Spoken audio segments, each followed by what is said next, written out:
Shalom, Bapak Ibu, Saudara-saudari yang terkasih. Kita berjumpa kembali dalam layanan firman Tuhan melalui voice note pada hari ini, Rabu 30 November tahun 2022. Bersama saya Pendeta Herlina E. Akar, Pendeta Pelayanan Wilayah Resort GKI Puruk Jaho. Kita akan bersama-sama mendengarkan dan merenungkan firman Tuhan yang tersurat dalam Injil Matius 24 ayat 23 sampai ayat yang ke-36. Namun sebelumnya mari kita bersama-sama bersatu di dalam doa. Mari kita berdoa. Di dalam syukur menikmati berkat dan kemurahan-Mu pada saat ini, kami kembali memohon tuntunan dan arahan dari Tuhan. Saat ini kami akan bersama-sama membaca, mendengarkan firman Tuhan. Biarlah Tuhan memberikan kami kuasa hikmat dalam kuasa Roh Kudus-Mu. Dalam nama Yesus Kristus kami berdoa dan mengucap syukur. Amin. Bacaan firman Tuhan dalam Matius 24 ayat 23 sampai ayat yang ke-36 yang di bawah judul siksaan yang berat dan Mesias palsu dan kedatangan anak manusia, perumpamaan tentang pohon ara. Ayat yang ke-23. Pada waktu itu, jika orang berkata kepada kamu, lihat, Mesias ada di sini, atau Mesias ada di sana, jangan kamu percaya. Sebab Mesias palsu dan nabi-nabi palsu akan muncul dan mereka akan mengadakan tanda-tanda yang dahsyat dan mujizat-mujizat, sehingga sekiranya mungkin mereka menyesatkan orang-orang pilihan juga. Camkanlah, aku sudah mengatakannya terlebih dahulu kepadamu. Jadi, apabila orang berkata kepadamu, lihat, ia ada di padang gurun, janganlah kamu pergi ke situ. Atau lihat, ia ada dalam bilik, janganlah kamu percaya. Sebab, sama seperti kilat memancar dari sebelah timur dan melontarkan cahayanya sampai ke barat, demikian pula kelak kedatangan anak manusia. Di mana ada bangkai, di situ burung nasar berkerumun. Segera sesudah sisaan pada masa itu, matahari akan menjadi gelap, dan bulan tidak bercahaya, dan bintang-bintang akan berjatuhan dari langit, dan kuasa-kuasa langit akan goncang. Pada waktu itu akan tampak tanda anak manusia di langit, dan semua bangsa di bumi akan meratap, dan mereka akan melihat anak manusia itu datang di atas awan-awan di langit dengan segala kekuasaan dan kemuliaannya. Dan ia akan menyuruh keluar malaikat-malaikatnya dengan meniup sangkakala yang dahsyat bunyinya, dan mereka akan mengumpulkan orang-orang pilihannya dari keempat penjuru bumi, dari ujung langit yang satu ke ujung langit yang lain. Tariklah pelajaran dari perumpamaan tentang pohon ara. Apabila ranting-rantingnya melembut dan mulai bertunas, kamu tahu bahwa musim panas sudah dekat. Demikian juga jika kamu melihat semuanya ini, ketahuilah bahwa waktunya sudah dekat, sudah di ambang pintu. Aku berkata kepadamu, sesungguhnya angkatan ini tidak akan berlalu sebelum semuanya ini terjadi. Langit dan bumi akan berlalu, tapi perkataanku tidak akan berlalu. Tetapi tentang hari dan saat itu tidaklah seorang pun yang tahu, malaikat-malaikat di sorga tidak, dan anak pun tidak, hanya Bapa sendiri. Tuhan Yesus bersabda, yang berbahagia ialah mereka yang mendengarkan firman Tuhan dan yang memeliharanya. Amin. Nas bacaan firman Tuhan kali ini merupakan bagian dari khotbah tentang akhir zaman.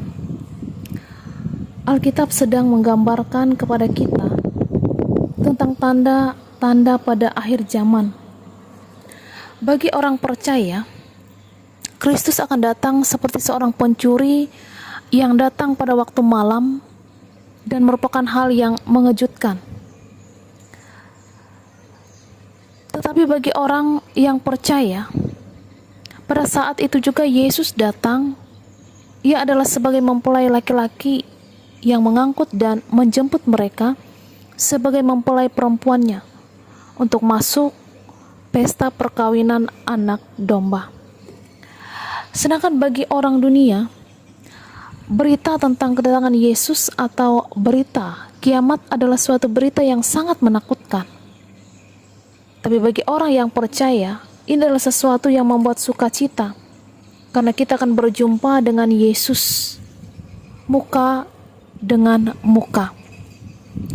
Bapak, Ibu, Saudara-saudari terkasih, dalam nas ini ada begitu banyak tanda-tanda yang menggambarkan dan mempersiapkan khususnya orang-orang percaya untuk mewaspadai, mempersiapkan diri menjelang kedatangan Kristus, dengan tujuan supaya umat-umat Tuhan tidak terlena, tidak kedapatan terlelap, bahkan tidak ada persiapan sebagaimana orang yang belum mengenal, belum tahu apa-apa, atau yang belum percaya sama sekali. Sebagaimana dalam ayat yang ke-25, terus menegaskan bahwa segala sesuatu sudah terlebih dahulu disampaikan kepada kita.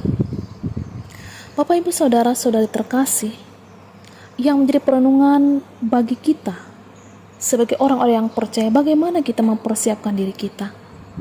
Yang pertama, untuk mencapai keberhasilan yang benar sebagai orang percaya, menjaga diri dan menghidupkannya adalah melalui pembacaan firman Tuhan dan merenungkan firman Tuhan siang dan malam. Melalui firman Tuhan ini akan memenuhi setiap kebutuhan hidup kita dan membantu kita untuk berdiri tetap kuat dalam menghadapi masa sulit, keadaan, situasi alam, situasi hidup yang sedang kita alami. Membaca firman Tuhan dan merenungkannya baik siang dan malam, ini juga membuat hidup kita makin berkenan kepada Tuhan, karena kita telah dibentuk suatu pola dalam kehidupan yang sesuai, seturut dengan kehendak Tuhan. Kemudian yang kedua, prinsip hidup sebagai orang yang percaya adalah melalui doa. Tanpa doa, orang Kristen tidak akan dapat mempertahankan kehidupan kekristenannya. Doa adalah cara untuk mempertahankan kekuatan dari serangan musuh, yaitu si iblis. Seorang filsuf mengatakan berdoa adalah perilaku dari jiwa yang paling luhur dari dalam dan akan tetap demikian selama dikehendaki oleh Tuhan. Bapak, Ibu, Saudara-saudari terkasih, karena itu tetaplah berdoa, tetaplah berdiri teguh, dan tetaplah berjaga-jaga dalam segala kewaspadaan di dalam Tuhan.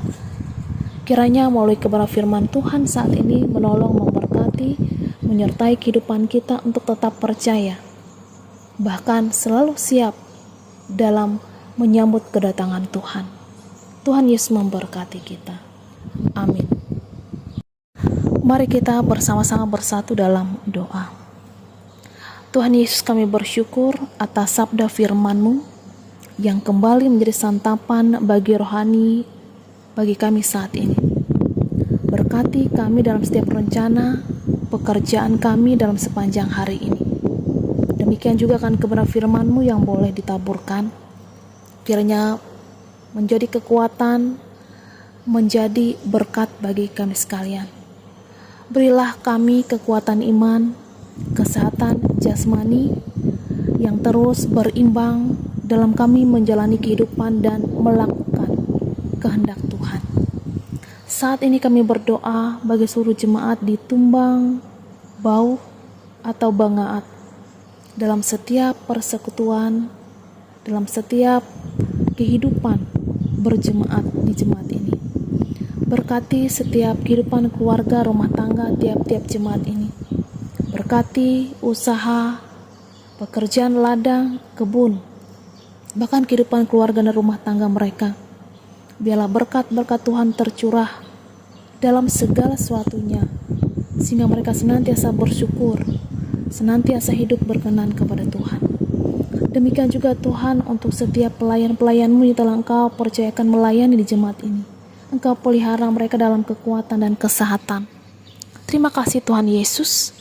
Kami percaya bahwa Tuhan senantiasa hadir untuk menguatkan, memelihara, dan memberkati jemaat ini.